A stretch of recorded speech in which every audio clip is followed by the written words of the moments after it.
আসসালামু আলাইকুম রহমতুল্লাহি বারকাতুহু। সম্মানিত ভিউয়ার্স, আমি ডাক্তার মোহাম্মদ লাইসুর রহমান। আমার ইউটিউব চ্যানেলের আজকে ভিডিওতে আপনাদের অভিনন্দন জানাচ্ছি। আর আমি আজকে আলোচনা করব পোস্ট নেজাল ড্রিপ সম্পর্কে, যেটা নাকের ভিতরে হয়ে থাকে এবং এটার কারণে আমাদের অনেক হাঁচি কাশি হয়ে থাকে, নাক বন্ধ হয়ে থাকে। এটা কিভাবে হয় এবং এটা কখন আমরা বুঝবো আমার পোস্ট নেজাল ড্রিপ হয়েছে, এবং এটা যদি হয়ে থাকে তাহলে আমরা হোমিওপ্যাথিক মেডিসিন অনেক আছে, তার মধ্যে দুটো মেডিসিন সম্পর্কে আজকে কিছু ধারণা দিব। তো চলুন মূল আলোচনা শুরু করা যাক। আমাদের শরীরে মিউকাস অনেক জায়গা থেকে সিক্রেশন হয়।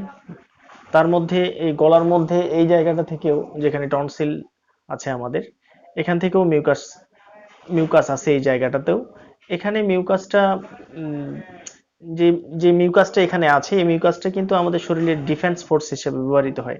অর্থাৎ আমরা শ্বাস প্রশ্বাসে যত ব্যাকটেরিয়া জীবাণু ভিতরে যায়, মিউকাসের দ্বারা সেটাকে কট করা হয় বা ক্যাচ করা হয়, এবং সেটা সেপের দ্বারা বাইরে ফালানো হয়। এভাবে অনবরত নাকের ভিতরেও আমাদের অনুরূপভাবে নাকের ভিতর থেকেও এই মিউকাসটা বের হয়, এবং সেটা অনবরত আমাদের স্লাইভার সাথে মিশে যায়। এটা কিন্তু আমরা বুঝতে পারি না যে আমাদের মিউকাস এখানে মিশে যাচ্ছে, আমরা কিন্তু স্যালাইভাই মনে করি বা থুথু মনে করি সেটাকে। কিন্তু যখন আমাদের নাকের ভিতরে কোনো ইনফেকশন হয় বা ইন্টারনাল এয়ারে অ্যালার্জির আক্রমণ ঘটে, বা অ্যালার্জি রাইনাইটিস বা অ্যালার্জি সাইনোসাইটিস হয়ে থাকে, এটার কারণে আমাদের নাকের ভিতরের যে অংশটা, যেখান থেকে আম, এই নাকের অংশটা যেখান থেকে শুরু হয়েছে সেখানে ফুলে যায়। এবং আহ, এই ফুলে যাওয়ার কারণে এই ফুলে যাওয়ার কারণে আপনার আমাদের অনেক পরিমাণে বেশি মিউকাস ঝরে, এবং মিউকাসটা সবসময় ভিতরের দিকে একটা আহ, ভিতরের দিকে সবসময় কফের মতো মনে হয়। আমরা এটাকে কফ মনে করি। আর এটা যদি হয়ে থাকে তাহলে আমাদের মনে করেন যে হাঁচি কাশি বেশি হয়, তারপরে আপনার নাক দিয়ে পানি ঝরে অনেক সময়, শ্বাসকষ্ট হয়ে থাকে, অর্থাৎ নাক দিয়ে শ্বাস নিতে পারে না, হাঁ করে শ্বাস নেওয়া লাগে। এই সমস্যাগুলো হতে পারে, এই সাইনাসগুলো ব্যথা হতে পারে, তারপরে এগুলো ভার বোধ হতে পারে। এই সমস্যাগুলো যদি হয়ে থাকে তাহলে আমরা মনে করব যে আমাদের পোস্ট নেজাল ড্রিপ হয়েছে।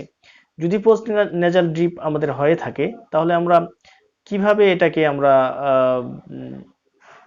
ওভারকাম করতে পারি? এটা হোমিওপ্যাথিতে খুব ভালো ট্রিটমেন্ট আছে। যদি আমরা এটা নিতে পারি তাহলে এই ঔষধ অনেক আছে, আর তার মধ্যে দুটো মেডিসিন নিয়ে আমি আজকে কথা বলবো। সেটা হচ্ছে যে, যদি সমস্যাটা এই পোস্টনেজাল ড্রিপ যাদের হয়েছে, আপনি বুঝলেন যে পোস্টনেজাল ড্রিপ কিভাবে হয় বা কিভাবে আপনি আক্রান্ত হয়েছেন, এটা আপনি বুঝলেন। তো এটা যদি আপনার রাতের বেলায় সমস্যাটা বাড়ে এবং সেই সাথে যদি প্রচন্ড পরিমাণে হাঁচি থাকে, এবং গলার এখানে যদি সবসময় একটা চিপচিপা আঠা জাতীয় পদার্থ বা কফ টাইপের কিছু একটা থাকে, তাহলে বুঝবেন যে আপনার গলার ভিতরে একটা চিপচিপা পদার্থের একটা কফ থাকবে, এবং সেই সাথে আপনার কাশি তো হাঁচি তো থাকবেই, এবং আপনার স্বরভঙ্গ থাকবে, আপনি কথা বলতে পারবেন না আর বারবার হাঁচি দিবেন। যদি এরকম হয়ে থাকে এবং সেই সাথে যদি অ্যাকিউট রাইনাইটিস বা সাইনোসাইটিস অথবা ক্রনিক রাইনাইটিস বা সাইনোসাইটিস যদি থাকে আপনার, তাহলে আপনি অবশ্যই একটি মেডিসিন ইউজ করবেন 30 সিএস পোটেন্সিতে, 1 ফোঁটা সকালে 1 ফোঁটা সন্ধ্যায়। যে মেডিসিনটির ছবি আমি এখানে লাগিয়ে দেব, ভালোভাবে ছবি দেখে আপনারা ক্রয় করে নেবেন।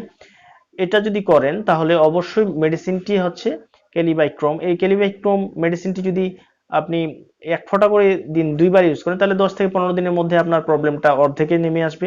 এবং আপনি যদি অ্যালার্জি ঘটিত সমস্যা সহ আপনার পোস্ট নেজাল ড্রিপ হয়, তাহলে 3 থেকে 4 মাসে একবারে আপনার এটা নিয়ন্ত্রণে চলে আসবে বা আপনার শেষ হয়ে যাবে।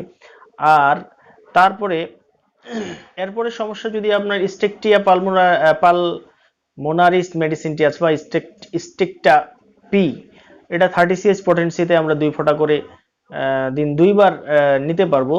এটা লক্ষণটা হচ্ছে গলায় প্রচন্ড পরিমাণে আঠালো কফ এবং ভারী, যখন আপনি কফটা ফেলবেন তখন খুবই শক্তি দিয়ে ফেলানো লাগে, এবং পরিমাণে অল্প আসে, এবং কফটার মধ্যে ময়লা বর্ণ দেখা যায়। এবং এটার সাথে যদি আপনি সাইনাসের প্রবলেম থাকে, মানে পোস্ট নেজাল ড্রিপের সাথে সাইনাসের প্রবলেম যদি আপনার থেকে থাকে, তাহলে আপনি এই স্টিকটা পি মেডিসিনটির সাথে R49 ডাক্তার রেগওয়েগ জার্মানি, এই মেডিসিনটি নিতে পারেন 10 ফোঁটা করে দিন 3বার। যদি নেন তাহলে অবশ্যই ভালো একটা রেজাল্ট আপনি পাবেন। এটা খুব পরীক্ষিত মেডিসিন। তো কথা হচ্ছে, যদি আপনার এই ধরনের পোস্ট নেজাল ড্রিপ হয়ে থাকে, এটা তো আমি দুটো মেডিসিনের নাম এবং সম্ভাব্য সিমটম গুলো আমি দিলাম। তো সব থেকে ভালো হয় যদি আপনার এটা হোমিওপ্যাথিতে আপনি কিওর করতে চান, তাহলে অবশ্যই আপনার পাশে নিকটবর্তী কোনো ভালো হোমিওপ্যাথি ফিজিশিয়ানের সাথে আপনি দেখা করেন। উনি জিনিসটাকে অবজার্ভ করার পরে যদি আপনার ক্যালিবাইক্রোম হোক বা স্টিকটা পি হোক বা R49 হোক বা এলিয়াম সেফা হোক বা জাস্টিসিয়া হোক, এগুলা অনেক মেডিসিন আছে, যে মেডিসিনটা লাগবে প্রপার মেডিসিনটা আপনাকে তিনি প্রেসক্রাইব করতে পারবে, এটা আমি আশা করছি। আমি যেহেতু ভিডিও আকারে নিয়ে আসছি, তাই আজকে দুটো মেডিসিনের নাম আমি আপনাকে দিলাম। আর যদি আপনি রেগুলার বা নিয়মিত হয়ে থাকেন আমার চ্যানেলের সম্মানিত দর্শক, তাহলে অবশ্যই আপনি পর্যায়ক্রমে বাকি মেডিসিনগুলোর প্রেসক্রিপশন আপনি পেয়ে যাবেন। তো আশা করছি আজকে নেজাল ড্রিপ সম্পর্কে যতটুকু বললাম সংক্ষিপ্ত আকারে আপনারা বুঝতে পেরেছেন। যদি আপনার এই সমস্যাটা থেকে থাকে, তাহলে ওই মেডিসিন দুটো কিনে আপনি ট্রাই করে দেখতে পারেন। আর যদি এ ধরনের ভিডিওর মাধ্যমে কোনো ধরনের প্রশ্ন আপনাদের থেকে থাকে, তাহলে অবশ্যই আমার কমেন্ট সেকশনে আপনারা উল্লেখ করতে পারেন, আমি সেটার জবাব দেওয়ার চেষ্টা করব। এই ভিডিওতে আছে এ পর্যন্তই। আর যেতে যেতে আরেকটি কথা, যদি আপনি আমার এই ভিডিওর মাধ্যমে আমার চ্যানেলে প্রথম হয়ে থাকেন, তাহলে অবশ্যই আমি চ্যানেলটাকে সাবস্ক্রাইব করে দিয়ে আমাকে এই ধরনের কাজ করার উৎসাহ যোগাবেন। এই ভিডিওতে আছে এ পর্যন্তই। আবারও কথা হবে অন্য কোনো ভিডিওতে অন্য কোনো বিষয় নিয়ে। ততক্ষণ পর্যন্ত সবাই ভালো থাকুন, আমার জন্য দোয়া রাখবেন। আসসালামু আলাইকুম ওয়া রাহমাতুল্লাহ।